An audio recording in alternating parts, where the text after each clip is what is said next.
안녕하세요. PC인베스트 PC입니다. 우리는 경기 사이클을 보고 투자를 하고 있습니다. 경기의 회복과 상승 구간에서는 주식 종목, 주식형 펀드, 그리고 하이힐드 채권 등 주식형 자산에 투자를 하고, 경기가 둔화 및 하강하는 구간에서는 채권에 투자하여 이자와 시세 차익을 얻는 것을 목표로 하고 있습니다. 지금이 경기의 어느 위치에 있는지에 대한 판단은 경제 지표를 근거로 하고 있으며, 경기에 선행하여 움직이는 경제 지표들을 제가 꾸준히 추적 관찰해 드리고 있습니다. 자, 이 내용들은 원래 제가 관리해드리는 고객님들께만 알려드리던 내용인데요. 더 많은 분들이 성공하시길 바라는 마음에 함께 정보를 나누고 도움을 드리고 있습니다. 유튜브로 동영상을 제작해서 설명드리면서 나눔이 점점 커져가고 있습니다. 세상의 이치가 그렇죠. 도움을 받으면 도움을 주게 되고, 그렇게 되면 서로 풍족해지는 것입니다. 좀 더 많은 분들이 도움을 받고 경제적 자유를 얻는데 제가 작은 도움이나마 되었으면 합니다. 자, 오늘 살펴볼 경제 지표는 먼저 차이신 제조업 구매관리자 지수와 중국 통계국이 발표하는 구매관리자 지수입니다. 지난 4월 30일에 중국 차이신 제조업 구매관리자 지수가 발표되었습니다. 그런데 처음 제 영상을 보시는 분들은 차이신 제조업 구매관리자 지수가 뭐고 PMI가 뭐고 이런 것들을 되게 궁금하시죠? 그래서 제가 재미있는 금융 역사를 통해서 설명을 드리고 넘어가도록 하겠습니다. 중국의 차이신 제조업 지수는 영국의 시장조사 업체인 마킷과 HSBC, 이 두 회사가 2011년부터 HSBC 제조업 구매관리자 지수라는 이름으로 발표를 해왔습니다. 그리고 2015년부터 HSBC 제조업 지수의 이름은 차이신 제조업 구매관리자 지수로 변경이 됩니다. 왜냐하면 차이신이 경쟁 입찰 방식으로 이 타이틀을 매각했고 HSBC에서 구매를 했기 때문입니다. 이 덕분에 이 공신력이 상당히 늘어나게 됐고요. 이 이후 차이신 제조업 지수는 중국 통계국이 발표하는 제조업 지수와 함께 중국의 경제를 대표하는 지수로 사용되고 있습니다. 차이신 제조업 지수는 중국 통계청에서 발표하는 제조업 지수보다 더 민감하게 반응합니다. 이유는 차이신 제조업 지수는 중국의 중소기업 위주로 설문조사를 하여서 발표하고요. 반면 중국 통계국이 조사해서 발표하는 제조업 지수는 국영 및 대형 기업을 위주로 조사해서 발표하기 때문입니다. 아무래도 중소기업들은 경기 변화에 더욱 민감할 수밖에 없기 때문에 차이신 제조업 지수가 더 민감하고 확실하게 반응을 합니다.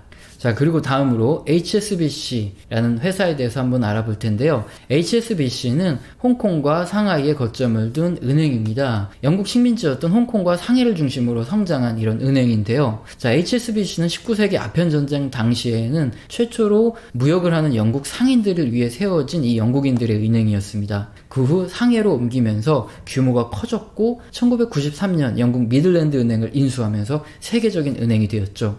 자, 특이한 것은 홍콩 달러를 발행할 수 있는 발권력을 가진 은행이라는 점입니다. 국영은행이 아닌 민간 상업은행이 화폐의 발권력을 가지는 게 아주 신기하죠? 재미없나요? 궁금해하실 것 같아서 설명드렸는데 궁금해하셨죠? 자, PMI는 구매관리 담당자 지수라는 뜻이죠.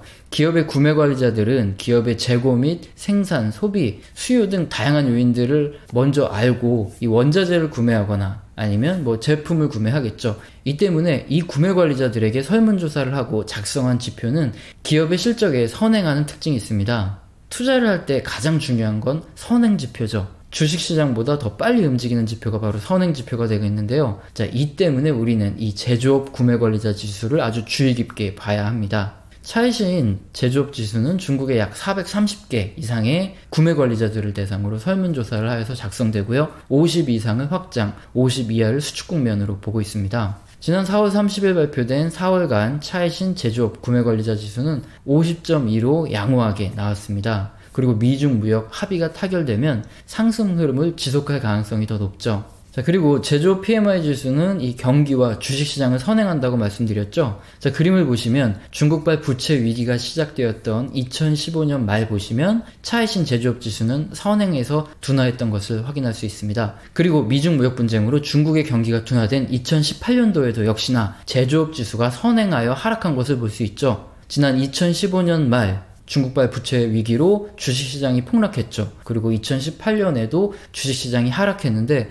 이 차이신 제조업 지수도 선행해서 하락한 것을 볼 수 있기 때문에 이 지표는 참 열심히 봐야 될 지표겠죠. 그런데 단순히 이렇게 50 이상을 확장 국면, 50 이하를 수축 국면에 있다, 들어와 있다, 올라 있다, 이 여부가 중요한 것이 아니라 방향성이 더 중요합니다. 자, 지난 2015년과 2018년처럼 지표가 50 이상의 확장 국면에 있더라도 구매관리자 지수가 연속적으로 이렇게 하락을 한다면 주식시장이 하락할 수 있기 때문에 이때 주의를 해야 됩니다. 만약 이때 미국의 경제 지표마저 약간 둔화되는 흐름이 나타난다면 일시적으로라도 주식의 비중을 축소하는 것을 고민해 봐야 합니다. 자, 경제를 선행하는 지표라는 것 말고 중국의 제조업 PMI 지표가 중요한 또 다른 이유가 있습니다. 우리나라와 같이 중국의 무역 의존도가 높은 국가들의 주식시장과 유사하게 움직이기 때문인데요. 그림처럼 중국의 차이신 제조업 PMI 지수와 우리나라의 수출액을 보시면 거의 유사하게 움직이죠. 중국 제조업 지수가 하락하면 우리 수출도 감소하고 반대로 상승하면 같이 증가하는 것을 볼 수 있습니다. 그리고 우리나라 코스피, 그러니까 주식시장은 우리나라 수출액과 유사하게 움직인다는 것은 제가 자주 설명을 드리고 있죠. 그래서 중국의 제조업 PMI 지수가 상승하면 우리나라의 코스피도 상승할 수 있죠.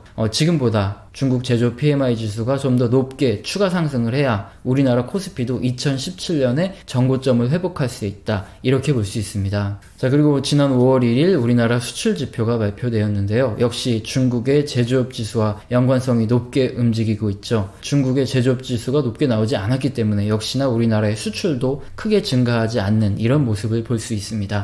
차이신 제조업 지수와 함께 확인해야 할 지표가 바로 중국 통계국에서 발표하는 제조업 구매관리자 지수입니다. 중국 통계국 CNBS에서 약 700개 이상의 중국 기업을 대상으로 설문조사를 해서 발표하는데요. 자, 그러나 국영 및 대형 기업들을 중심으로 설문이 이루어지기 때문에 제가 앞서서 설명드린 차이신 중국 제조업 구매관리자 지수보다 민감도가 조금 떨어집니다. 차이신 제조업 지수는 중소기업들을 대상으로 하기 때문에 경기에 더욱 민감하게 반응한 특성이 있다, 이렇게 말씀을 드렸죠. 4월 30일 발표된 중국 통계국의 제조업 구매관리자 지수는 50.1로 역시나 양호합니다. 중국의 경제지표가 양호하다는 것을 확인했으니 이제 미국의 경제지표도 점검을 해보겠습니다. 점검해볼 미국의 지표는 컨퍼런스 보드 소비자 심리지수와 미시간대 소비자 심리지수인데요. 자, 미국인들의 소비 심리는 경제와 주식시장의 선행 지표입니다. 미국의 소비 심리를 파악하는 데 사용되는 대표 지수는 컨퍼런스 보드 소비자 심리지수와 미시간대 소비자 심리지수가 유명하죠. 컨퍼런스 보드 소비자 심리지수는 매달 미국 전역에 약 5,000개 가구를 대상으로 현재 경기 고용, 그리고 6개월 뒤에 경기 고용 수입 등 총 5개 항목을 조사합니다. 반면 미국 미시간대 소비자 심리지수는 500개 가구를 대상으로 하고요. 현재 재산 상황이 1년 전에 비해서 좋아졌는지, 그리고 1년 뒤에는 어떠할지, 그리고 미국의 경기가 1년간 어떠할지, 5년간 어떠할지, 가전제품 등의 소비를 지금 하기 적당한 시점인지 등에 대해서 조사를 합니다. 이 두 가지 설문조사의 차이점을 보면